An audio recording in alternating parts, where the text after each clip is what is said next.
नमस्कार, मैं हूं नंदिनी।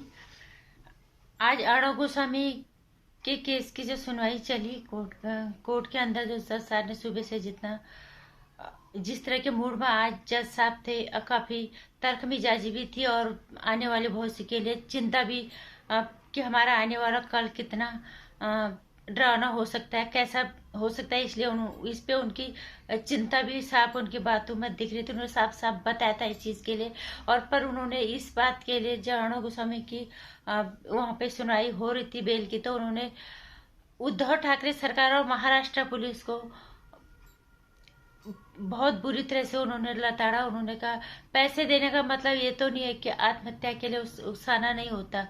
अगर आपकी विचारधारा नहीं मिलती तो मत देखिए, आप किसी और चैनल को देख लीजिए। और हाई कोर्ट को भी उन्होंने इस बात के लिए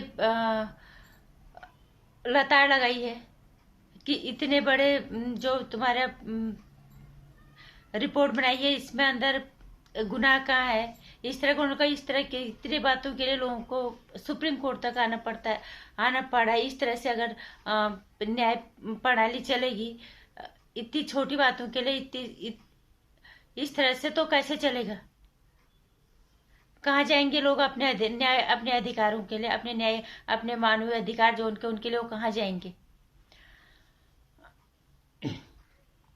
और उन्होंने ये भी कहा कि राज्य की जो के अंदर जो सिस्टम है, उसकी भी सीबीआई की मांग उन्होंने की है। उन्होंने कहा अपने व्यक्तिगत उसके लिए किसी को भी टारगेट बदले के लिए आप किसी को व्यक्तिगत तौर पे उसको निशाना नहीं बना सकते।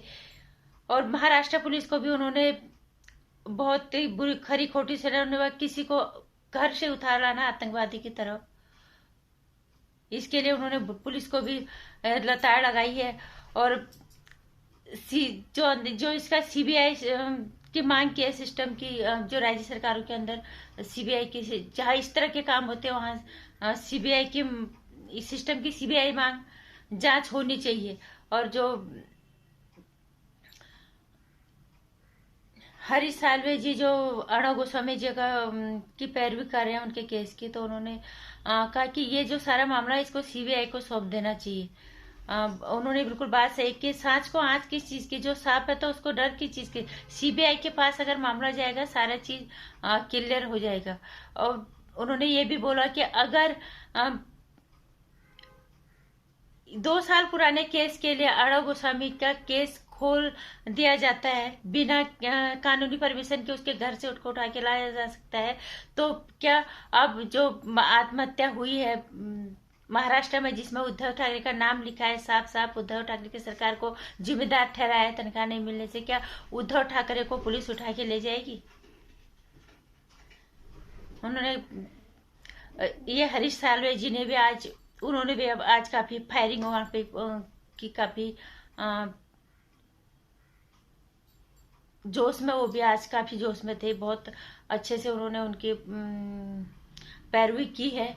और जो सही भी है उनका, एक पॉइंट टू पॉइंट सही भी। और जब जज साहब ने जो फैसला सुना है, जिस तरह की बात है उन्होंने कही है, और वो काफी जो है चिंताजनक। उन्होंने कहा सुप्रीम कोर्ट से अर्णव की जमानत पर फैसला, सुप्रीम कोर्ट ने सुनवाई के दौरान साफ टिप्पणी की है कि अगर हमने आज इस मामले में हस्तक्षेप नहीं किया तो विनाश के रास्ते पे जाना होगा।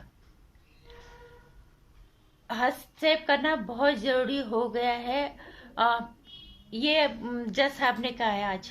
उन्होंने जिस तरह से बातें कही हैं, जैसे उन्होंने आज विचार रखे हैं, वो काबिले तारीफ है। अगर इसी तरह से फैसले आने लगे, हर कानून का हर स्तर इस तरह से काम करने लग गया, तो ऊपर तक जाते ही नहीं, सुप्रीम कोर्ट तक बात जाने की जरूरत ही नहीं थी। हाई कोर्ट से ही उन्हें जमानत मिल जानी चाहिए थी, लेकिन नहीं दी। इसी मामले में उन्होंने हाई कोर्ट को भी बोला, छोटी छोटी बातों को उनको इतने, जबकि ये कुछ एक आम आदमी भी समझ सकता है। इसके लिए उन्होंने, ये सिर्फ और सिर्फ बदले की भावना थी, और ये व्यक्तिगत रूप से किसी इंसान को निशाना बनाया जा रहा था।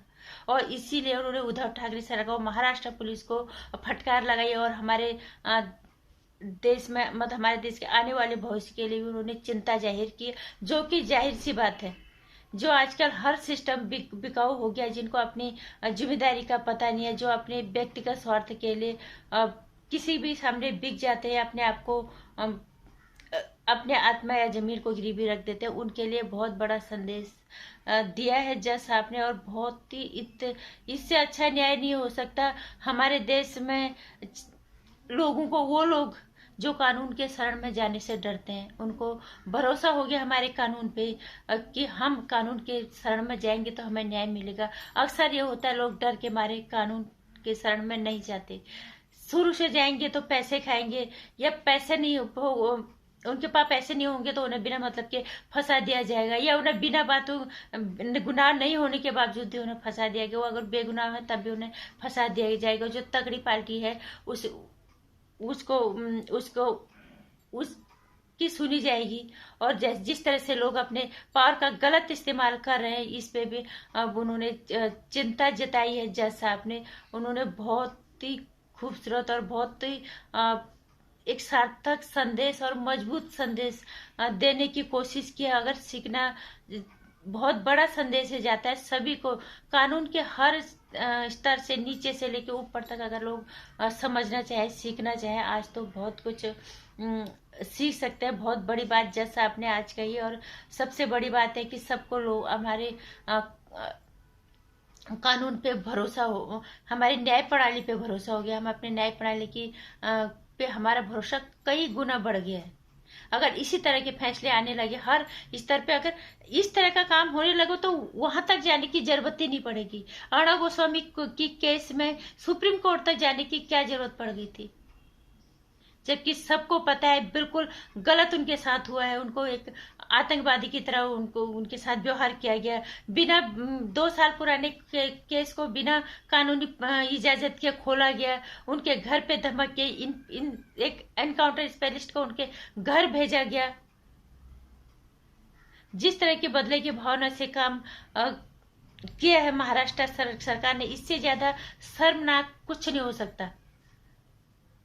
अगर चाहे तो अभी राष्ट्रपति शासन लगने का यही सही तरीका है, और दूसरों के लिए संदेश भी जाएगा। सरकार है, कानून है, ये सब आम आदमी की सुरक्षा के लिए होते हैं। इसी तरह से अगर होता रहेगा तो फिर कैसे चलेगा। अर्णव गोस्वामी अगर आवाज उठाते हैं तो आम आदमी के हक में आवाज उठाते हैं। दिशा सल्यान ने सुशांत सिंह राजपूत के हक के लिए उन्होंने न्याय मांगी है। न्याय मांगा, उन्होंने कुछ गलत नहीं किया। उसी के लिए उन्होंने उनको इतने बड़े चक्रव्यूह में फंसाने की कोशिश की। आतंकी की तरह उनको उनके साथ व्यवहार किया। उनकी जान को भी खतरा हो सकता था, उनकी जान भी जा सकती थी। वो तो इतनी जनता उनके साथ खड़ी हो गई, हर तरह के लोग उनके साथ खड़े हो गए, उनकी हिम्मत नहीं पड़ी। नहीं तो अभी तक वो अर्णव गोस्वामी का काम को तमाम कर चुके होते। इस तरह की सरकारें होती है जिन्हें हमने चुन के वहां तक भेजा है। मैं जज साहब का तहे दिल से धन्यवाद देना चाहूंगी, उनका अभिनंदन करना चाहूंगी। और हर तरह से हर स्तर पे अगर इस तरह के फैसले होने लगे, चाहे वो कोई भी है, गुनाहगार है, उसको सजा मिलनी चाहिए। चाहे छोटा है, वो बड़ा है, वो पहुंच वाला है, वो गरीब है, वो अमीर है, न्याय तो सबके लिए बराबर ही है। और अगर वो बेगुनाह है तो चाहे कोई भी है, उसको सजा क्यों, किसी और के गुनाह की, उसको किसी और के गलत पावर के इस्तेमाल करके उसको क्यों परेशान करना, क्या ये सही है। हर किसी का बराबर हक है न्याय पे, न्याय सबके लिए बराबर है। जो आज जज साहब ने फैसला सुना है, दिल से हम सलाम करते हैं, दिल से सैल्यूट करते हैं उनको। जय हिंद, जय भारत, वंदे मातरम। नमस्कार।